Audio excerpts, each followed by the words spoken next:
Hi, Colton. Everybody's got a philosophy. What's the philosophy in your linebacker room? I think that we're the focal point of the defense. We have multiple jobs that we have to do with inside of a play. So our philosophy is number one, to align, assign, and get the defense executed as well and as fast as it needs to be. I've been fortunate to have a lot of playmakers come out of my room. Production is huge to us as a group. We're hybrids. We're defending the run. We're defending the pass. We have the ability to do both within a play. A lot of those philosophies come to play when you talk linebacker play here. Stopping the run is big for us. Once we stop the run, we've got to be able to defend the pass. We've had a lot of production over the years, and I think that's kind of the things that we lean on from a linebacker standpoint. When you're recruiting a linebacker, high school, transfers, whatever it might be, what's the number one trait you're looking for a Utah linebacker? That is a really good question. That's something you go round and round every year trying to find guys that fit those traits. There's a number of traits for sure. Number one, being able to process information. In our defense, the linebacker has to be able to take the information, figure it out, be able to execute it at a really, really fast rate. Their ability to think and cognitive skill set is a really high trait that I look for. They've got to be able to run. Not only just straight line speed, but I'm always a believer the closer you get to the line of scrimmage, the quicker your feet need to be. We're going up against 330-pound offensive linemen. We have to take these guys on. It's not a fun job to do, but if you can evade that 330-pound offensive lineman, you're going to make more plays. You don't have to take them on near as much. Our whole philosophy as a linebacker group in the run game is evade, evade, evade, and at all costs, if you have to strike him, go ahead and strike him.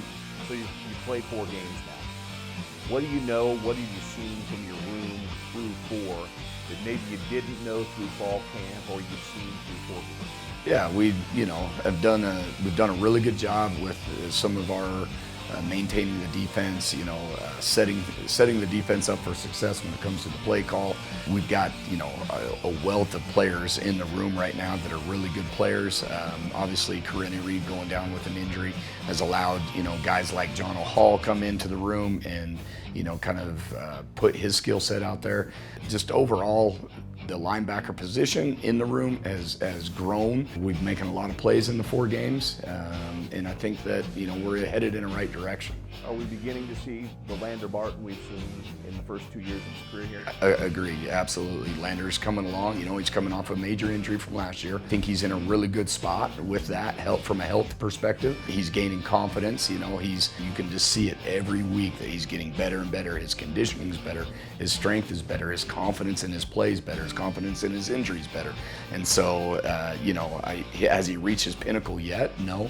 But I think every play, every day, every game, he's getting better and better for sure. You've got the Wildcats this week. Good team, really good offense. You saw it on for display a year ago. What's the challenge they present to you guys this week? Well, they're like you said, they're extremely talented. You look at their skill positions; they have one of the better wide receivers in the country. I mean, he's extremely talented. The quarterback obviously runs the ship.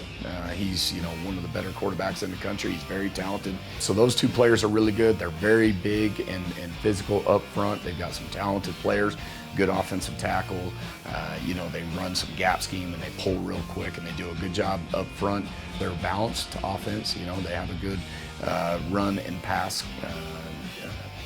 game that feed off of one another. They make you account for different things from a defensive standpoint. You've got to be sound in the run and the pass. It's been a couple of years since we've had a night game, dark mode game.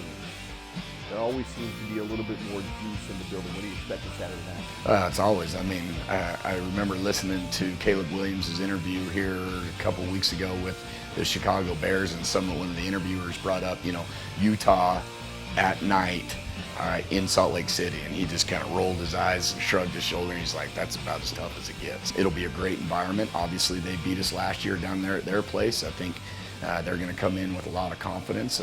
We should have a little bit of a chip on our shoulder and be holding that grudge, and so it'll be a great matchup. Look for big things to come.